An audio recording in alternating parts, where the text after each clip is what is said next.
Hey everyone, and welcome back to another episode of the English Learning Podcast, where we help you grow your confidence and fluency in English, step by step. I'm your host, Jason. And I'm Julia, your co-host. We're so glad you're here with us today.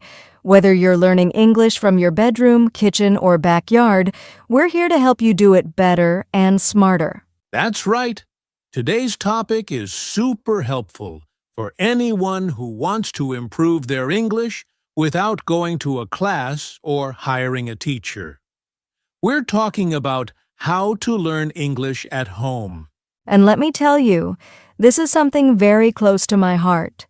I remember when I was first learning a new language, I didn't have a teacher or a course. I was learning at home, using what I had. And guess what? It worked. So if you're at home and wondering, can I really learn English by myself? Yes, you absolutely can. Exactly. Learning from home gives you freedom and control. You can go at your own pace, use the internet to find amazing free resources, and even create your own English world right in your home. Plus, we're going to give you step-by-step tips in this episode, things you can start doing today. We'll also share common mistakes people make when learning at home and how to stay motivated. So if you're ready to turn your home into your personal English classroom, stay with us. Also, don't forget to subscribe to our podcast so you never miss an episode. And share this with a friend who wants to improve their English too. Let's get started. All right, let's talk about why learning English at home is actually powerful. A lot of people think they need a classroom or a teacher to improve, but that's not true anymore. Absolutely. Learning at home gives you so much freedom. You can choose your own time, your own speed, and even your favorite topics. You're the boss of your learning journey. That's a great point. And think about this. Some of the most successful English learners never went to an English-speaking school. They just used their time at home wisely. Yes, and when you learn at home, there's no pressure. You don't feel embarrassed to make mistakes. You can pause and repeat anything as many times as you want. Videos, podcasts, new words. No one's judging you. Right. And we live in an amazing time.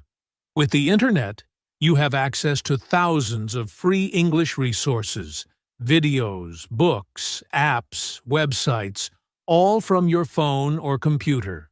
You can even turn your home into an English environment, put English labels on things, listen to English music while cleaning, or watch English shows during dinner. Your home can speak English with you. Ha ha! I love that. Your home can speak English with you. It's true. And here's another reason it's powerful. You can review things as much as you need. In a classroom, the lesson moves on. But at home, you can stay with something until you truly understand it. Exactly. That's how real learning happens, when you go at your own pace. And one more thing. When you learn at home, you build self-discipline, which helps in every area of life. So, to everyone listening, yes, learning English at home is not only possible, it's powerful. And we're about to show you how to do it, step by step. Let's dive in. All right, Julia, let's start with the first step, setting clear goals. Why is this so important for learning English at home? Because without a goal, you're just wandering. When you set a clear goal like, I want to learn 10 new words every day, or I will speak in English for 5 minutes every morning, you give your brain direction and purpose. Right. And your goals should be SMART, specific, measurable, achievable, relevant, and time-bound. For example, I will watch one English video every evening for the next 30 days. That's a great goal, and don't make it too big. Start small so you don't get overwhelmed. Even 10 minutes a day can make a big difference if you're consistent. Exactly. Remember, Little progress every day adds up to big results. Step 2 is to create an English environment at home. This one is fun. You can surround yourself with English even if you live in a non-English speaking country. One easy way is to label things around your house, like write mirror, door, or fridge on sticky notes and put them in the right places. Yes, and change your phone, computer, or tablet to English. That way, you see and use English daily, even when you're just texting or checking the time. Also, watch English shows with subtitles, listen to English music, or play games in English. Make English part of your everyday life, not just study time. Think of it this way, the more you see and hear English, the more natural it becomes. Let's talk about the magic of the internet. There are so many free resources online to help you learn English at home. Yes, YouTube is a great place to start. There are channels for beginners, grammar, pronunciation, listening skills, you name it. And don't forget language learning apps like Duolingo, Memorize, BBC Learning English, or Quizlet. Many are free and perfect for short daily practice. Also, podcasts like this one are amazing for improving listening skills. And there are websites like Simple English Wikipedia or News in Levels where you can read news in easy English. The key is to explore and find what works for you. Try a few different tools and mix them into your routine. Okay, Jason, now let's talk about something many learners are afraid of speaking. Yes, and here's the truth. You can practice speaking English even if you're alone at home. Try mirror practice, look at yourself, and speak. Say things like, "Today I am going to cook rice," or describe your plans out loud. You can also repeat after videos. Listen to a native speaker say something, pause, and copy them exactly. Tone, speed, everything. And there are apps now where you can talk to AI chatbots or connect with language partners around the world. The most important thing is don't wait for someone to practice with. Just speak. Step 5. Listening practice. This is easy and powerful. Listen to English while doing everyday things, cooking, cleaning, walking, even before bed. Try slow podcasts for beginners or children's audiobooks. Start with slow English and gradually move to faster speech. And remember, it's okay if you don't understand every word. Your brain is learning to recognize sounds and patterns. Now, let's talk about reading and writing. You don't need fancy books to practice. Start with simple materials like children's books, graded readers, or short stories online. Even reading product labels in English helps. For writing, keep a daily journal in English. Write 3 to 5 sentences about your day. It helps with vocabulary, grammar, and expressing yourself. You can also write comments on YouTube or Reddit in English. Just get used to writing in a natural way. And finally, don't do it all alone. There are online English communities where you can practice, ask questions, and meet other learners. Facebook groups, WhatsApp groups, Discord servers, Reddit communities, they're all great places to connect. And if you want to speak with others, try language exchange apps like HelloTalk, Tandem, or Speak. Talk to real people around the world. It's motivating when you know you're not alone, and helping others also helps you learn more. So those are our 7 steps to learning English at home. Set goals, build your English environment, use free resources, speak daily, listen often, read and write, and connect with others online. Coming up next, we'll talk about the most common mistakes people make when learning at home, and how you can avoid them. Stay with us. Now, let's talk about something really important common mistakes people make when learning English at home. Because knowing what not to do can save you a lot of time. That's right. One big mistake is trying to learn everything at once. Some learners want to master grammar, vocabulary, speaking, and writing all in one day. That's just too much. Exactly. Learning a language is a journey, not a race.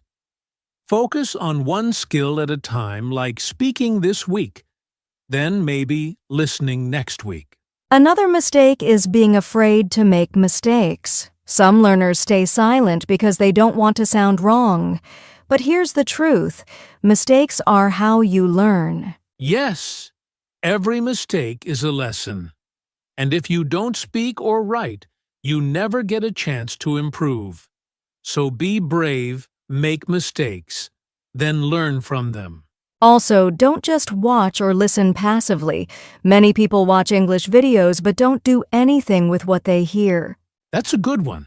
Try to repeat, write down phrases, or use them in your own sentence. Be active, not passive. And one last mistake, not having a routine. Learning randomly without a plan often leads to giving up. So true. Even 15 minutes a day can create a habit. The key is consistency. So, dear listener, avoid these mistakes. Don't overload yourself, don't fear errors, stay active with your learning, and build a daily routine. If you can do that, you're already on the path to success. All right, Julia, learning at home is powerful. But let's be honest, sometimes it's hard to stay motivated, right? Absolutely. There are days when you feel tired or feel like you're not improving. That's totally normal.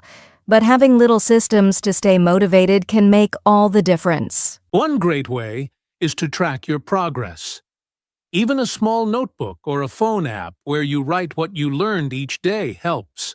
Yes, write down a few words you learned or how long you studied. When you look back after a week or a month, you'll feel proud of yourself. And it's also good to celebrate small wins. Maybe you understood a full English song or had your first full conversation. Celebrate that. Definitely. You can even set mini rewards, like, if I study 5 days in a row, I'll treat myself to something I enjoy. And remember why you started.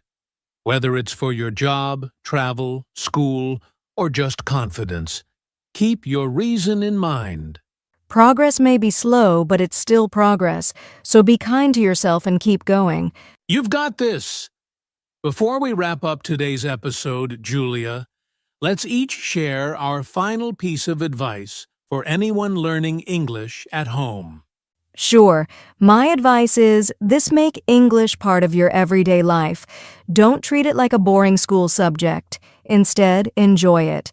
Watch shows you like, sing English songs, or read about topics you love in English. That's great advice. For me, I'd say, don't compare your English to others. Everyone learns at a different speed. Focus on your journey. Speak even if it's not perfect. Just keep going. Yes, progress comes from action. Even 10 minutes a day adds up over time. What matters is consistency, not perfection. And remember, learning English at home doesn't mean learning alone. Join online communities, leave comments in English, or talk to us. We're here for you. We believe in you. You can absolutely do this. Yes, just take it one step at a time and enjoy the journey.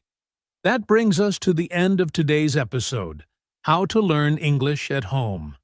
We really hope you found these tips helpful and inspiring. Remember, learning English at home is not only possible, it can be powerful and fun if you stay consistent and stay motivated. If you enjoyed this episode, please like, subscribe, and share it with a friend who's also learning English. And don't forget to leave a comment, tell us how you are learning English at home. We'd love to hear from you. Also, check out our other episodes in the English Learning Podcast playlist for more helpful conversations just like this one. Until next time, keep learning, keep growing, and never give up on your English journey. See you soon.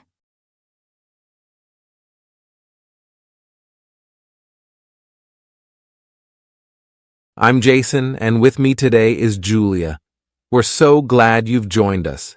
If you've ever struggled with getting things done, or you find yourself putting off important tasks, then today's episode is just for you.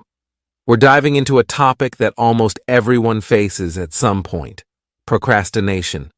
That's right, Jason. We all know that feeling of putting things off, right? Whether it's work, school, or even personal goals, we often find ourselves saying, "I'll do it later," but later never seems to come. But don't worry. Today, we're going to talk about how to break that cycle and actually get things done. Exactly. Procrastination is something that can really slow us down and stop us from reaching our potential. But here's the good news. We don't have to stay stuck in this cycle forever.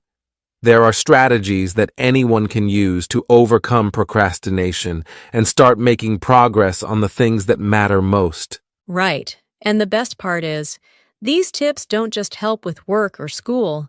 They can apply to any area of your life. If you've been waiting for the perfect time to start, well, today is the perfect time. You're going to learn how to overcome that feeling of being stuck, how to take action, and how to actually start seeing results. So, whether you're trying to finish a project, improve your productivity, or just get more things done each day, this episode is for you. By the end, we hope you'll feel motivated and ready to tackle your to-do list without putting things off anymore. So, let's get started. So, Julia, before we dive into the solutions, let's first understand what procrastination really is. Why do you think we tend to put things off, even when we know they're important? Great question, Jason. Procrastination is more than just laziness. It's actually a behavioral pattern that can be caused by several factors. One of the main reasons people procrastinate is due to fear. Fear of failure, fear of not being good enough, or even fear of success can stop us from taking action. We often think that if we wait long enough, the task will somehow get easier, but that rarely happens. That's a really good point. I think we also procrastinate because we feel overwhelmed.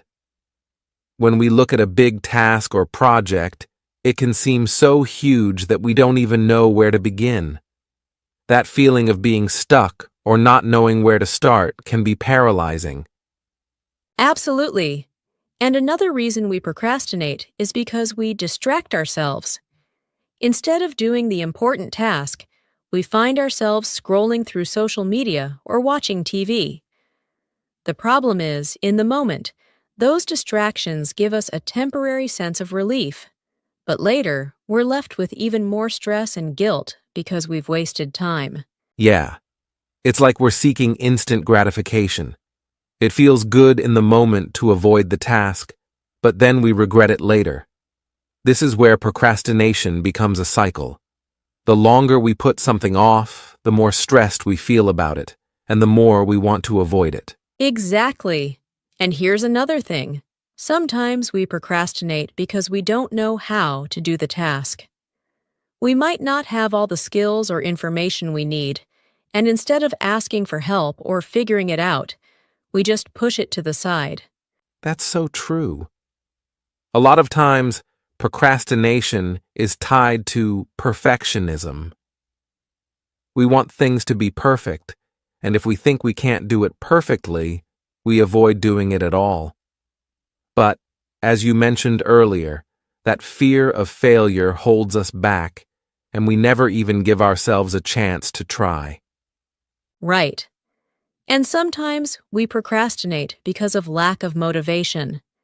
If we don't see the value or purpose behind what we're doing, it's much harder to find the energy to start. When we don't feel excited or connected to the task, it's easy to push it aside. So, to sum it up, procrastination is often a mix of fear, overwhelm, avoidance, perfectionism, and lack of motivation. But the good news is, once we understand the reasons behind our procrastination, we can begin to tackle it. Now that we understand what procrastination is, let's talk about the effects it can have on our lives. procrastination isn't just about delaying tasks. It can actually cause some serious consequences. Julia, what do you think the biggest effect of procrastination is? Well, Jason, one of the most noticeable effects of procrastination is the increased stress it brings.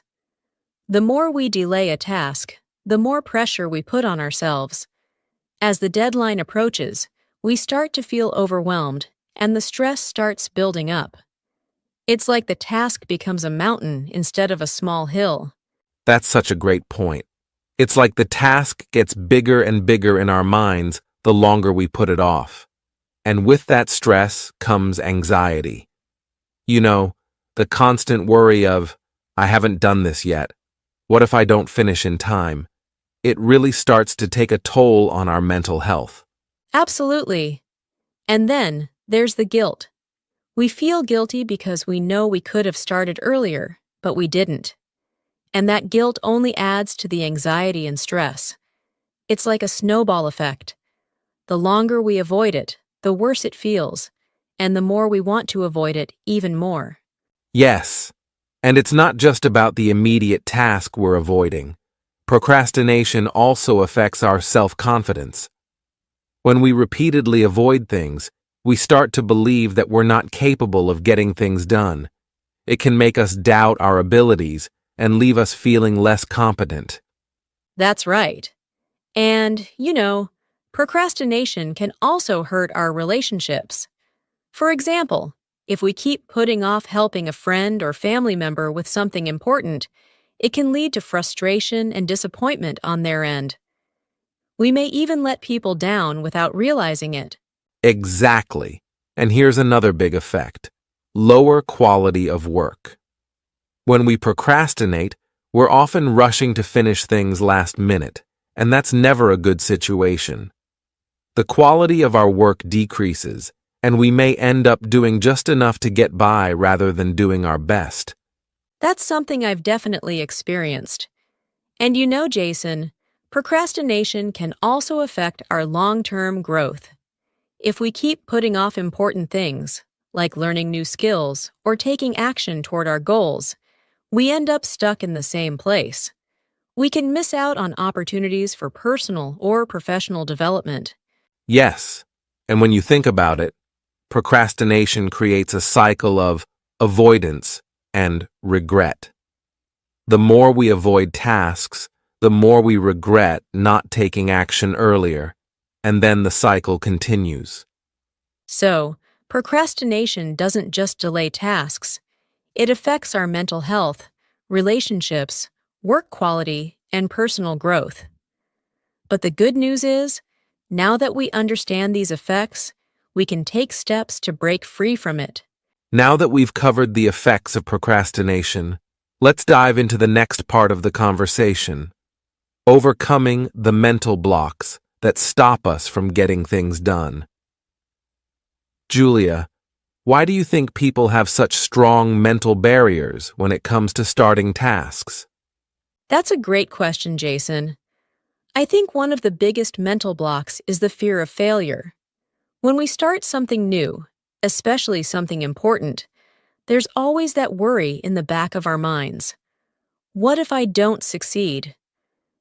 This fear can be so overwhelming that it actually prevents us from taking action in the first place. Oh, absolutely. That fear of failure can paralyze us. And here's the thing: it's not just about the fear of failing at the task, but also the fear of looking bad or feeling embarrassed. We often let that fear stop us before we even try. Right! But what's important to remember is that failure isn't the end of the world. In fact, it's part of the process. Everyone fails at something at some point, but that's how we learn and grow.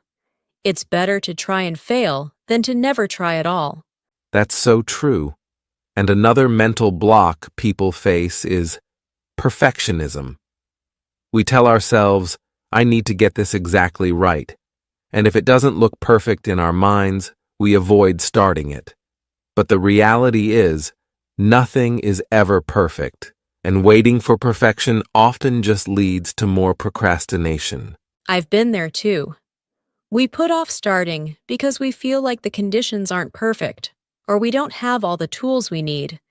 But perfectionism really just keeps us stuck. Sometimes we need to remind ourselves that done is better than perfect. Exactly. Another mental block people struggle with is lack of clarity. Sometimes we avoid tasks because we don't even know where to start or what the first step is. When a task feels unclear or overwhelming, it's easy to shut down and avoid it. I totally agree. A lack of clarity makes the task feel bigger and harder than it really is. The solution here is to break the task down into smaller, more manageable steps. When we can see a clear path, it becomes easier to take that first step. That's a great tip. And speaking of taking that first step, indecision can be another mental block. We often waste time trying to decide the best way to approach something instead of just starting. Waiting for the perfect plan can keep us from making any progress at all. Yes, that's the paralysis by analysis trap. We overthink, we plan, and we keep second-guessing ourselves. But the truth is, taking action, even if it's not perfect, is the key to breaking through this block. It's about making decisions and moving forward, not waiting for the perfect answer. Another important mental block is self-doubt. We often think, am I good enough to do this? Or, what if I can't do it? This type of thinking can prevent us from even starting because we convince ourselves we're not capable. Self-doubt is such a tough one. But here's the thing. Every time you push past that doubt and take action, you build more confidence. It's about showing yourself that you are capable, and each small step you take proves that to yourself. Yes, and we also need to recognize that motivation isn't something that always just appears. A lot of people wait for motivation to hit before they start, but motivation often follows action. It's the act of starting that actually generates the motivation to keep going. Exactly. The more we put things off, the harder it becomes to feel motivated. But once you take that first step, you'll often find that momentum builds, and suddenly it's easier to keep going. So, overcoming mental blocks really comes down to recognizing these thoughts and feelings when they arise and finding ways to challenge them. Whether it's changing our mindset about failure, letting go of perfectionism, gaining clarity, or taking action before we feel ready, it's about breaking through those mental barriers one step at a time. Right. And remember, progress is the goal, not perfection. Start with small steps, challenge your negative thoughts, and take action, even when you don't feel 100% ready. Every step forward is a step closer to overcoming procrastination. So, to recap, overcoming mental blocks involves understanding that failure is part of the process, letting go of the need for perfection, finding clarity in your tasks, avoiding overthinking, and pushing past self-doubt. By tackling these blocks head-on, you'll find it much easier to stop procrastinating and get things done. Now that we've covered mental blocks, let's move on to something really important: creating a productive environment. Julia, how do you think our environment impacts our ability to get things done? Great question, Jason. Our environment plays a huge role in our productivity. The space around us can either support our goals or distract us. If we're in a cluttered, noisy, or chaotic environment, it's much harder to focus and stay motivated. But when we create an environment that promotes focus, it can make a world of difference. Absolutely. One of the first things I recommend is to create a dedicated workspace, whether it's a desk in your room, a quiet corner of your living space, or a local cafe. Having a specific place where you do your work helps signal to your brain that it's time to focus. Yes, And it's so important to keep that workspace clean and organized. Clutter can be a huge distraction. When your desk is full of papers, gadgets, or old coffee cups, it can be hard to focus on the task at hand. A clean space helps clear your mind and sets the tone for productivity. That's so true. Another thing to consider is minimizing distractions. For many of us, our phones are one of the biggest sources of distraction. Turning off notifications or putting your phone in another room while you work can really help you stay focused. I completely agree. It's amazing how easy it is to get sucked into checking social media or responding to messages. But when we remove those distractions, we're able to give our full attention to the task at hand. A focused mind is a productive mind. Another aspect of creating a productive environment is setting the right mood. For some people, listening to instrumental music or nature sounds can help them concentrate. For others, silence is key. It's all about finding what works best for you and setting the mood to get into a productive flow. That's right. And let's not forget about lighting. The right lighting can have a huge effect on how focused we feel. Bright, natural light helps keep you alert and awake, while dim lighting can make you feel sleepy or distracted. So, make sure your workspace is well lit, preferably with natural light if you can. Absolutely. And one last thing I'll mention is the importance of physical and mental health.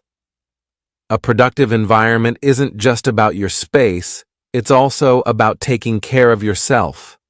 Regular exercise, eating healthy, and getting enough sleep can improve your focus and energy levels, making it easier to be productive. Exactly.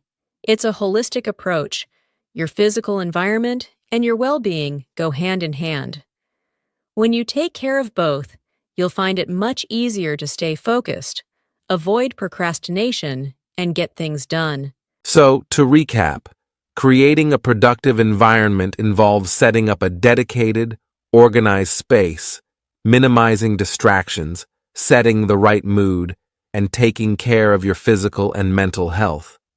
All of these factors can work together to help you stay on track and get things done efficiently. Wow, we've covered a lot today. We've talked about what procrastination is, its effects on our lives, how to overcome mental blocks, and how to create a productive environment. Before we wrap up, Julia, what's the key takeaway you'd like our listeners to remember? I think the most important thing is that procrastination doesn't have to control our lives. It's something we can all overcome with the right mindset, strategies, and environment. The key is to start small, take one step at a time, challenge the mental blocks, and make small improvements in your environment. Every little bit helps. That's such a great point, Julia. It's easy to feel overwhelmed by procrastination, especially when it seems like there's so much to change. But as you said, starting with small, manageable steps can make the process feel much more achievable. Exactly. And remember, it's about progress, not perfection. You're not going to fix everything at once, and that's okay. What matters is that you're taking action and moving forward. Celebrate the small wins along the way. They add up. Absolutely. And don't forget that creating a productive environment is a big part of the solution. A well-organized, focused space can really help you stay on track and reduce distractions. It's like setting up your surroundings for success. Right. And overcoming procrastination is really about building good habits. The more you practice taking action, even when you don't feel like it, the easier it gets. And before you know it, you'll be moving through tasks with more confidence and less stress. Yes. So, if you're struggling with procrastination right now, just know you're not alone. It's something that everyone faces at some point. But with the right mindset, strategies, and environment, you can break free from it. It's about making small changes that lead to big results. Absolutely. So, to wrap up, take some time to reflect on the tips we've shared today. Start with just one strategy, whether it's challenging your mental blocks, organizing your workspace, or taking care of your well-being. And remember, consistency is key. Small steps every day will add up to big progress over time. Well said, Julia. Thanks so much for joining me today, and thank you to everyone listening. If you enjoyed this episode, don't forget to like, share, and subscribe. Let us know your thoughts or any questions you have about overcoming procrastination in the comments. We'd love to hear from you. Thanks, Jason. And thank you, everyone, for listening. We hope you found today's conversation helpful. Remember, you have the power to overcome procrastination and create the life you want. Take action, stay focused, and keep growing. And that's a wrap for today's episode. Thank you so much for tuning in to our conversation about overcoming procrastination. We hope you found these tips and insights helpful in taking that first step toward getting things done. It was great talking about how we can all break through procrastination and create the momentum we need to succeed. Remember, it's all about small changes, consistency, and making progress one step at a time. Absolutely. If you enjoyed today's episode, don't forget to subscribe to the Personal Growth Talks podcast so you never miss an episode. And if you found this helpful, share it with your friends and family. They might need a little motivation too. We'd love to hear from you. If you have any questions or would like to share how you're overcoming procrastination, leave us a comment or send us a message. We always love connecting with you. Thank you again for being part of the Personal Growth Talks community. Keep pushing forward, stay motivated, and remember, the journey to overcoming procrastination starts with a single step. Take care, and we'll see you in the next episode. Keep growing. Bye for now.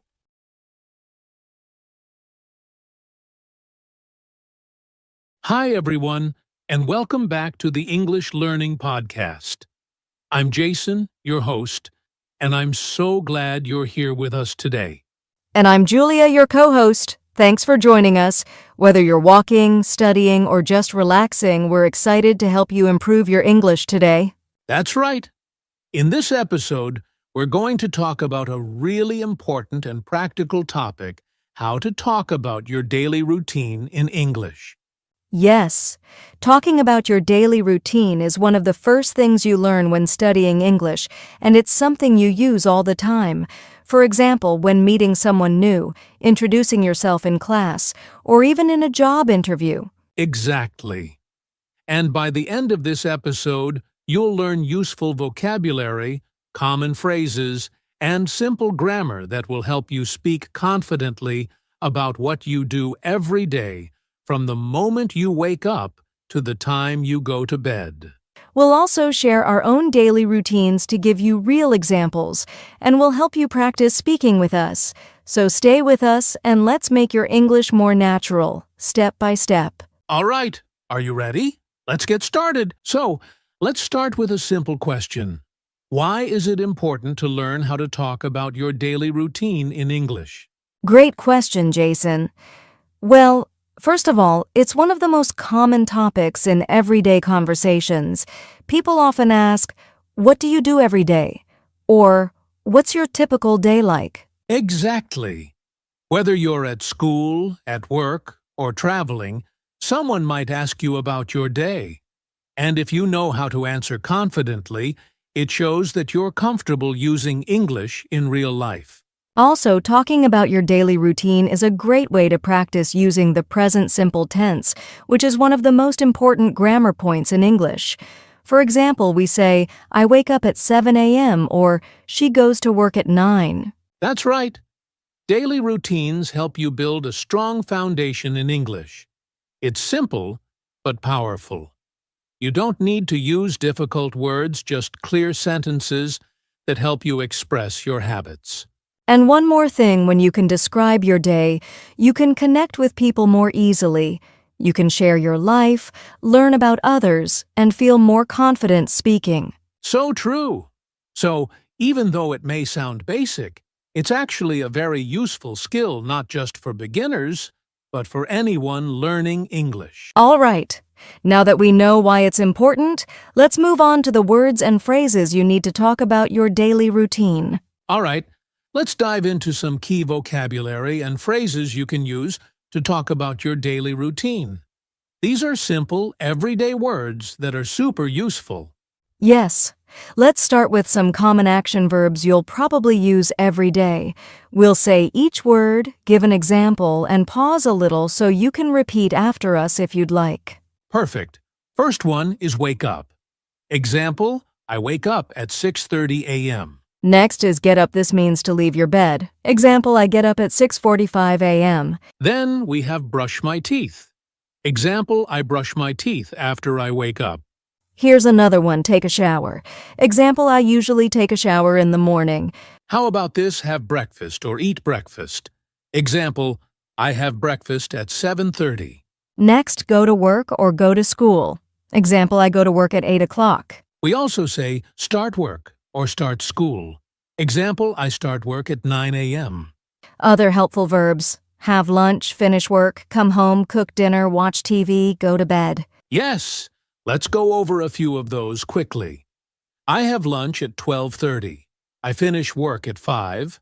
I come home at 6. I cook dinner around 7. I watch TV after dinner. I go to bed at 10. Nice. Now let's look at some time expressions that are useful when talking about your routine. Like in the morning, in the afternoon, in the evening, at night. Example, I go jogging in the morning. Or I read a book at night. Also words like usually, always, sometimes, never. Example, I usually drink coffee in the morning. I never skip breakfast. These words help show how often you do something. Awesome! So just with these basic verbs and time words, you can build your whole routine. And we'll show you how in the next part. Yes, don't worry if you don't remember everything right away. Just listen, repeat, and practice often. Your brain will learn over time. Exactly. Coming up, we'll share our own daily routines so you can hear how all these words come together in real conversations. All right, now it's time for the fun part. Julia and I are going to share our own daily routines using the vocabulary and phrases we just learned. Yes, this will help you see how these words work in real life. Let's keep it simple and clear so our listeners can follow along easily. Perfect. I'll go first. Here's my usual weekday routine. I usually wake up at 6:30 in the morning. I get up, brush my teeth, and take a quick shower. After that, I make a cup of coffee and eat a light breakfast, usually just toast and eggs. Around 7:30, I check my emails or do a little reading. At 8 o'clock, I start work. I work from home, so I just go to my desk and begin. I usually have lunch around 12:30. After lunch, I go for a short walk if the weather is nice. Then I continue working until 5 p.m. In the evening, I relax a bit, maybe watch a show or listen to music. I cook dinner at 7, eat, and then I usually go to bed around 10:30. That's a nice routine. It sounds productive but relaxed. Okay, now it's my turn. Here's what my day usually looks like. I wake up at 7 a.m. and get up right away. First, I drink a glass of water and do some light stretching. Then I take a shower, brush my teeth, and get dressed. I usually have a quick breakfast, sometimes cereal or fruit. At 8 a.m., I leave for work. I take the train, so I listen to music or English podcasts during the ride. I start work at 9 a.m. and finish at 5. I usually eat lunch with my coworkers around noon. After work, I go to the gym or sometimes meet a friend for coffee. In the evening, I cook dinner and watch a little TV or read a book. I try to go to bed by 10 p.m., but sometimes I stay up later if I'm watching a good movie. Nice. I like how you added some little details like listening to podcasts and going to the gym. It helps make the routine feel more real. Yes, and that's something our listeners can try too when you talk about your daily routine. Try to include details. It doesn't have to be long, but saying things like, I drink tea in the morning or I walk to school makes it more personal and interesting. Exactly. And notice how we both used present simple tense for everything I wake up. I eat, I go, I work. That's the basic structure for talking about habits and daily life. And don't forget those little time expressions in the morning, at night, around noon, after dinner. They help organize your story. So now that you've heard our routines, you can try making your own. Don't worry if it's not perfect, just start with short sentences like, I wake up at 7. I eat breakfast at 8. I go to school at 9. Exactly. Keep it simple, and with time, you can add more details and speak more naturally. Coming up next, we'll explain a little grammar to help you understand how and why we use the present simple tense in routines. Now that you've heard us talk about our daily routines, let's take a moment to explain the grammar we use the present simple tense. Yes, this is the most common tense when we talk about things we do every day, like habits, routines, and facts. So, what exactly is the present simple tense? It's when we use the base form of a verb to talk about something that happens regularly. For example, I wake up at 7, she eats lunch at 12, we go to work at 9. Now, here's something important. When we talk about he, she, or it, we usually add s to the verb. This is a very common mistake, so pay attention. Right. For example, I go to school, but he goes to school. You work every day, but she works every day. Here are a few more. I watch TV. He watches TV. They finish work at 5. She finishes work at 5. Good examples. Just remember if the subject is he, she, or it, add an s or es to the verb. Now, let's talk quickly about negatives in the present simple. If you want to say that you don't do something, you use don't or doesn't. Yes. For example, I don't drink coffee in the evening.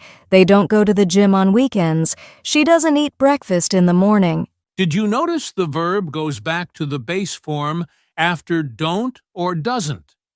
We say she doesn't eat, not she doesn't eats. Exactly. And now, one more thing questions in the present simple. We use do or does at the beginning. For example, do you get up early? Do they work on weekends? Does he drink tea or coffee? So here's a quick summary. Use the base verb I wake up, we eat, they go. Add s for he, she, it. He wakes up, she eats. Use don't, doesn't for negatives. Use do, does for questions. Great! Learning the present simple takes practice, but it's so useful, especially when you're talking about daily life. And the more you listen and speak, the more natural it becomes. Coming up next, we'll guide you through a fun and simple daily routine dialogue between two friends. So stay with us. Now that we've covered the grammar, let's focus on some useful sentence patterns and questions you can use when talking about your daily routine. These will help you sound more natural and confident. Absolutely. First, let's look at some statements, simple ways to talk about what you do every day. For example, we can use, I always wake up at 7 a.m. She usually has lunch at noon. They go to the gym in the evening. Notice the words always, usually, and often. These words help you describe how often something happens. You can also use words like never and sometimes. Exactly. Here are a few more examples. I never skip breakfast. He sometimes works on weekends. We often take walks in the evening. Now, let's move on to questions. This is really useful when you want to ask someone about their routine. Right. Here are some simple questions you can ask. What time do you wake up? What do you do in the morning? Do you have breakfast at home? If you're asking about a specific person, remember to use does for he, she, or it. Does he go to work at 9? Does she like to read before bed? Great point. You can also ask follow-up questions like, what time does she get up? How do they spend their evenings? Yes, and don't forget you can also use how often to ask about frequency. How often do you go to the gym? How often does she eat out? Here's a good tip. If you're not sure, just keep it simple. Even basic questions like, do you eat lunch at work? Or, what time do you get home? Will help you practice and start conversations. Exactly. Asking about someone's daily routine is a great way to get to know them better and practice your English. So, whether you're talking about your own day or asking others about theirs, using these sentence patterns will make you sound clear and natural. Now let's move on to a quick practice round where we can ask each other a few routine questions. Ready, Jason? Let's do it! All right, Julia. It's time for a quick role play. We're going to ask each other some questions about our daily routines, and we'll try to answer naturally using the sentences we just learned. Sounds fun. Let's start. I'll ask you first. Jason, what time do you wake up every day? I wake up at 6:30 a.m. most days. How about you, Julia? What time do you wake up? I wake up at 7 a.m. almost every day. Do you have breakfast at home? Yes, I do. I usually have toast and coffee. What do you usually have for breakfast? I usually have cereal or fruit. How do you get to work, Jason? I work from home, so I don't need to go anywhere. How about you? Do you take the train to work? Yes, I do. I take the train and I like to listen to music or a podcast during the ride. Do you go to the gym after work? I don't go to the gym, but I like to go for a walk in the evening. Do you go to the gym after work? Yes, I usually go to the gym in the evening for an hour. What time do you usually go to bed, Jason? I try to go to bed around 10:30 p.m. How about you? I go to bed at 10 p.m. most nights. It's nice to have a good night's sleep. Do you ever stay up late? Sometimes, if I'm watching a good show, but I try not to stay up too late. I understand. Well, that was a great practice, Jason. We covered a lot of good daily routine questions. Yeah, that was fun. And it's a great way for our listeners to practice, too. Remember, you can use these questions to ask your friends or family about their routines, and it's a perfect way to keep the conversation going. Exactly. You don't have to ask all the questions at once, just start with a few and see where the conversation takes you. Before we wrap up, let's share some quick tips on how you can create and practice your own routine in English. First, start with simple sentences. It's okay if you don't know all the vocabulary right away. Just focus on using basic sentences like, I wake up at 7, or I go to work at 9. Exactly. The more you practice, the more confident you'll get. Use your real routine. It doesn't need to be perfect, but it's important to speak about things you actually do every day. This makes it easier to remember and use. Another great tip is to write down your routine first. This helps you organize your thoughts and make sure you're using the right vocabulary. You can always improve your sentences later. And, of course, practice speaking out loud. You can do this with a friend, family member, or even just by yourself. The more you speak, the better you'll get. Don't forget, consistency is key. Practice every day, even if it's just for a few minutes. Over time, it will become easier and you'll sound more natural. So, take a few minutes every day to talk about your routine in English. You'll be surprised at how quickly you improve. And that's it for today's podcast. Thanks for listening, and we hope you'll join us next time. Goodbye, everyone, and happy practicing. Before we finish, let's quickly talk about a few common mistakes people often make when talking about their daily routine in English. Yes, it's important to be aware of these so you can avoid them. The first one is using the wrong verb form for he, she, or it. That's right. Remember, if the subject is he, she, or it, you must add an s or es to the verb. For example, I eat breakfast. She eats breakfast. They go to work. He goes to work. It's a simple mistake, but it can make a big difference. Another common mistake is forgetting to use do or does for questions and negatives. For example, don't say you wake up at 7 a.m. It should be, do you wake up at 7 a.m.? And for negatives, don't forget to use don't or doesn't. For example, I don't drink coffee at night. She doesn't go to the gym in the morning. Exactly. Finally, remember to use the present simple tense for habits and routines, not other tenses. For example, don't say I am waking up at 7 a.m. every day. It should be I wake up at 7 a.m. every day. Great tips, Julia. Just keep practicing, and you'll avoid these mistakes in no time. And that's a wrap for today. Now you know some common mistakes to avoid, so get out there and start practicing. Also, if you found today's episode helpful, don't forget to subscribe to the podcast and share this with a friend who might need a little extra help in their English learning journey. And if you want more tips, tricks, and fun challenges to boost your English skills, make sure to check out our other episodes. Keep practicing and don't be afraid to make mistakes. That's how we grow. Thanks so much for tuning in. We'll be back soon with more tips to help you on your English learning journey. Take care and good luck with your practice.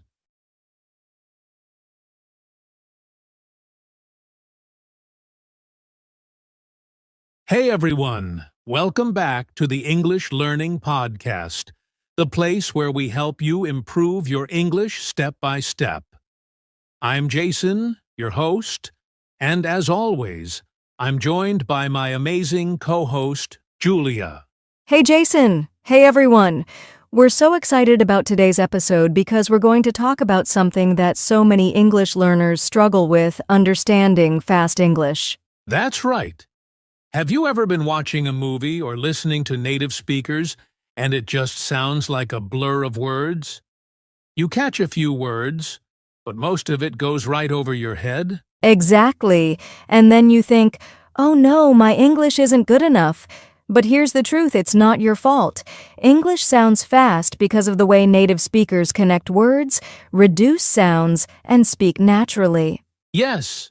So today, we're going to break it all down for you.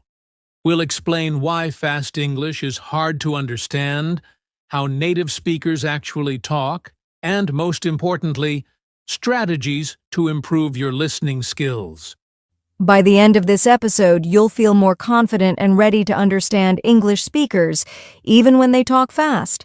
So, get ready to take some notes and learn with us. And if you're new here, don't forget to subscribe to our podcast so you never miss an episode.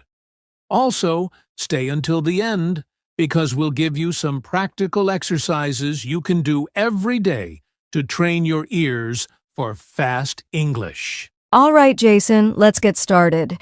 First, let's talk about why English sounds so fast to learners. All right, now let's dive into our first big question.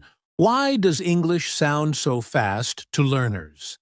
Yes, many learners feel like native speakers talk at lightning speed, but actually, English isn't necessarily faster than other languages. It just sounds that way because of the way we connect words, reduce sounds, and stress certain syllables. Exactly. Let's break it down.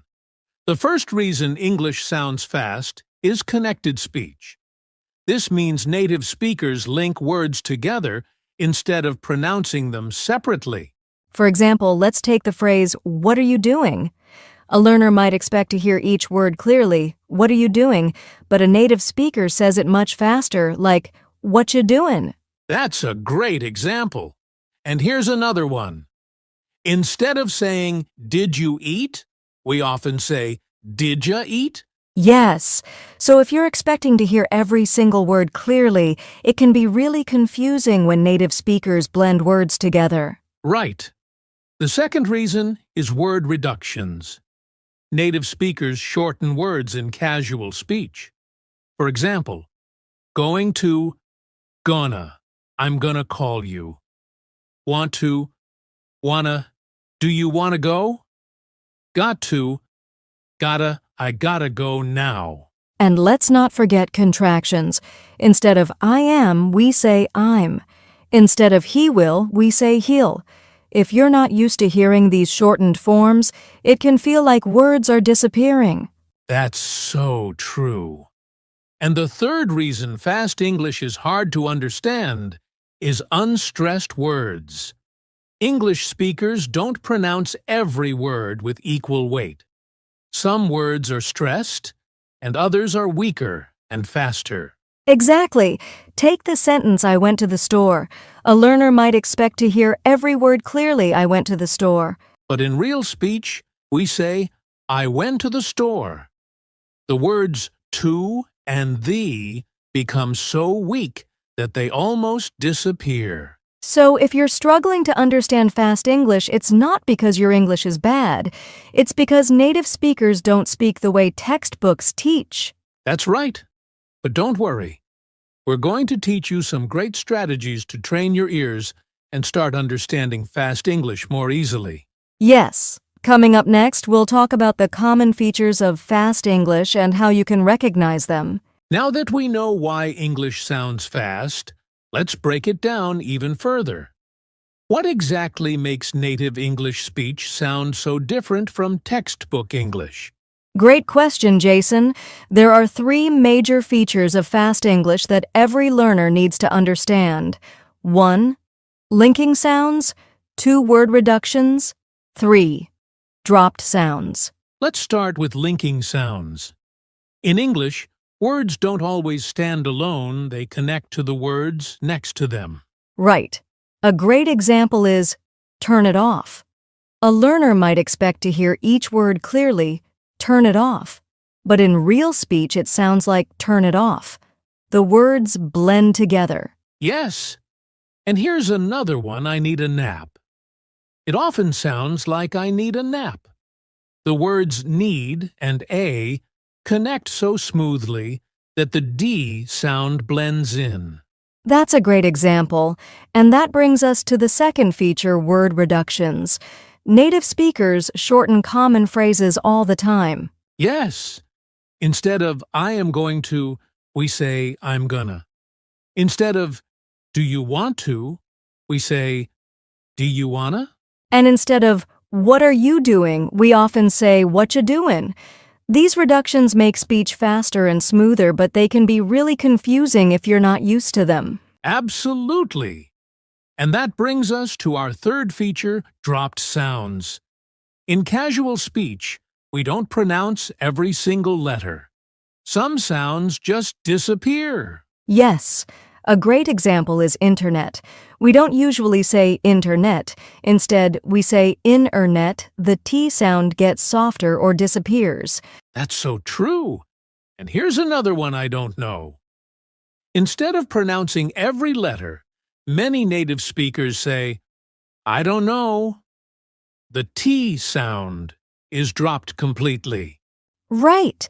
These dropped sounds happen a lot in fast speech, which is why learners often feel like they're missing words, even though they're actually just hearing natural English. Exactly. So, if you've ever thought, why do I understand English in textbooks, but not in real life? Now you know the answer. It's because of linking, reductions, and dropped sounds. And don't worry, coming up next, we'll share powerful strategies to train your ears so you can start understanding fast English much more easily. All right. Now that we understand why fast English is hard to catch and the common features of fast speech, it's time for the most important part, how to train your ears to understand fast English better. Yes. If you've ever felt frustrated because you can't catch every word in a conversation, don't worry. We have some powerful strategies that will help you improve your listening skills. Absolutely. Let's go step by step. Strategy 1, train with slow, then fast speech. Yes, start by listening to clear, slower English, and then gradually increase the speed. For example, if you're listening to a podcast or watching a YouTube video, first play it at 0.75x speed. Then, after you understand it, listen again at normal speed. That's a great way to train your ears to recognize fast speech. And here's another trick. Many platforms like YouTube and Netflix allow you to slow down or speed up audio. Exactly. All right, here's strategy 2. Listen and read at the same time. This is so important. When you listen with subtitles or transcripts, your brain connects what you hear with what you see. It helps you recognize linking, reductions, and dropped sounds in real speech. Yes, you can do this with podcasts, audiobooks, or even TV shows. First, listen with subtitles, then try listening without subtitles to test yourself. Love that. Okay, moving on to Strategy 3 shadowing. This is one of the best techniques to improve both listening and speaking. Oh yes, shadowing means listening to a short sentence and repeating it immediately, almost like you're an echo. For example, if you hear, "What do you want to do?" Don't pause. Just repeat it immediately in the same speed and rhythm. What do you want to do? Yes, this helps your ears get used to fast, natural speech, and at the same time it improves your pronunciation. Great tip! Now let's talk about Strategy 4, focus on keywords, not every word. This is so important.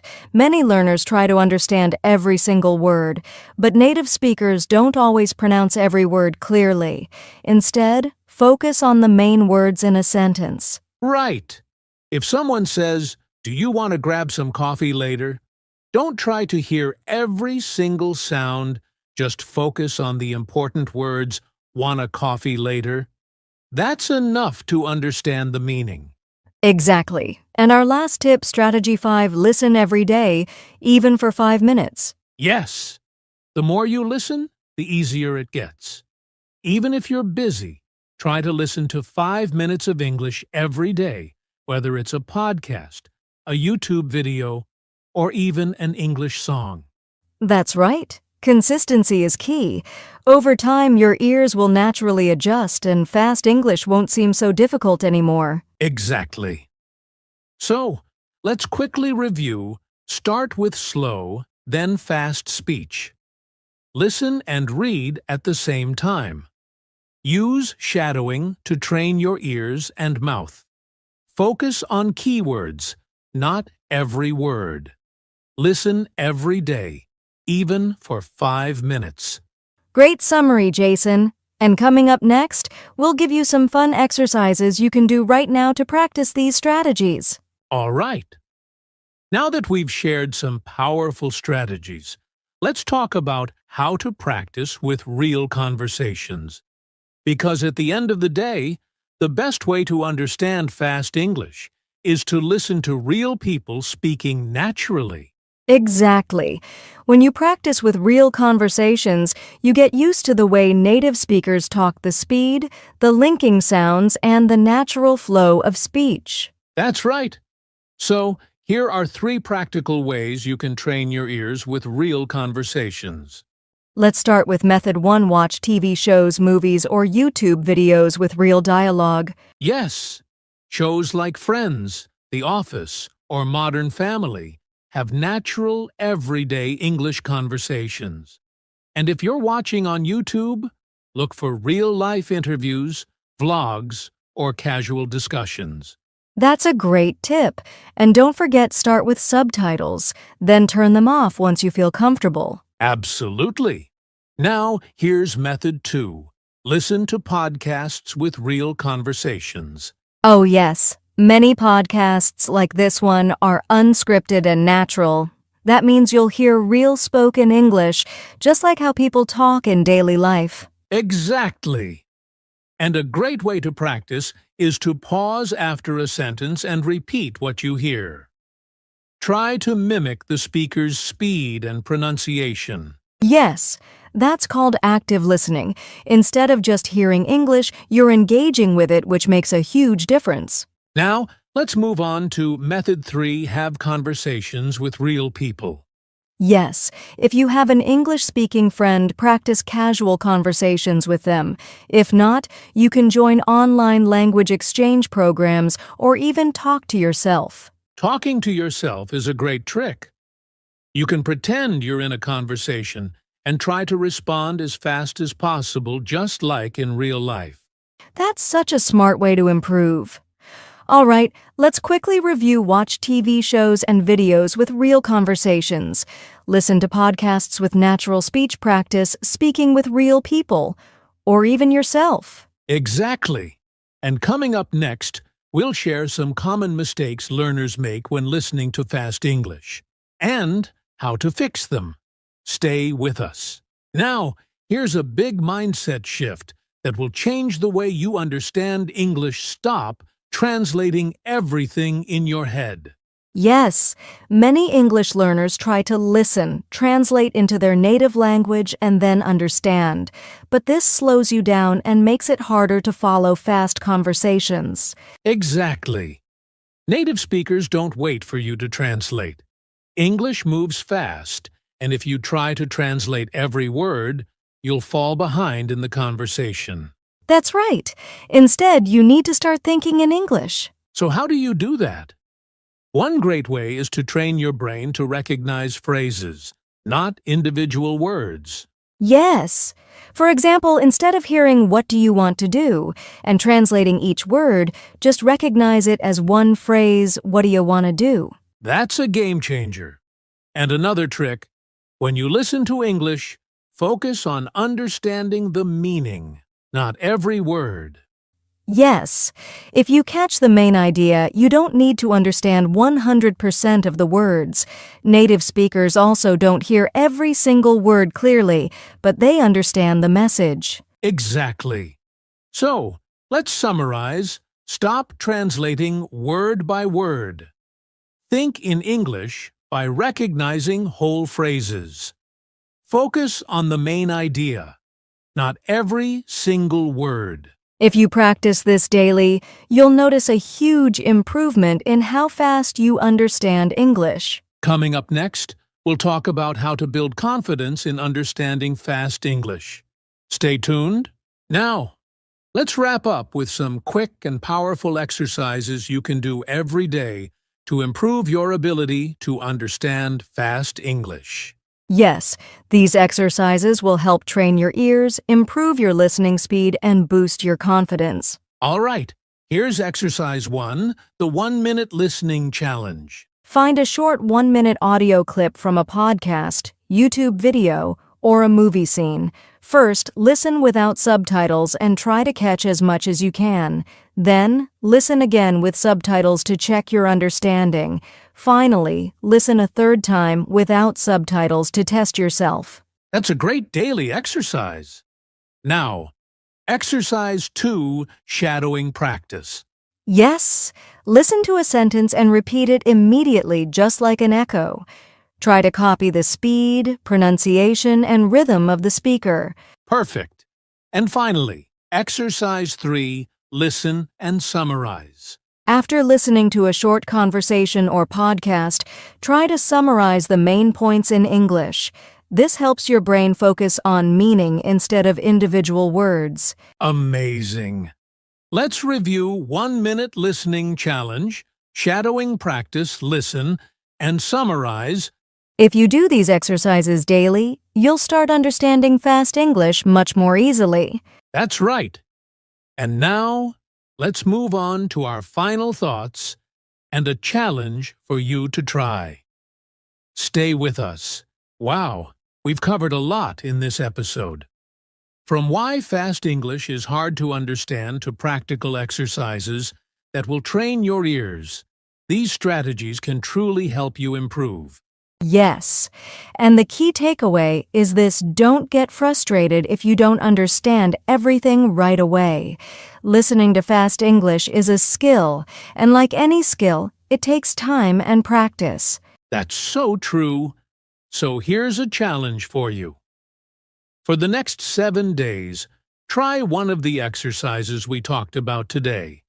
Maybe do the 1-minute listening challenge, try some shadowing, or practice thinking in English instead of translating. Yes, pick one, do it daily, and let us know how it goes. You can share your experience in the comments or even send us a message. And if you found this episode helpful, don't forget to like, subscribe, and share it with other English learners.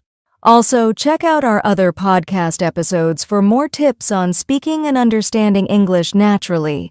That's it for today. Keep practicing, keep listening, and we'll see you in the next episode. Take care and happy learning.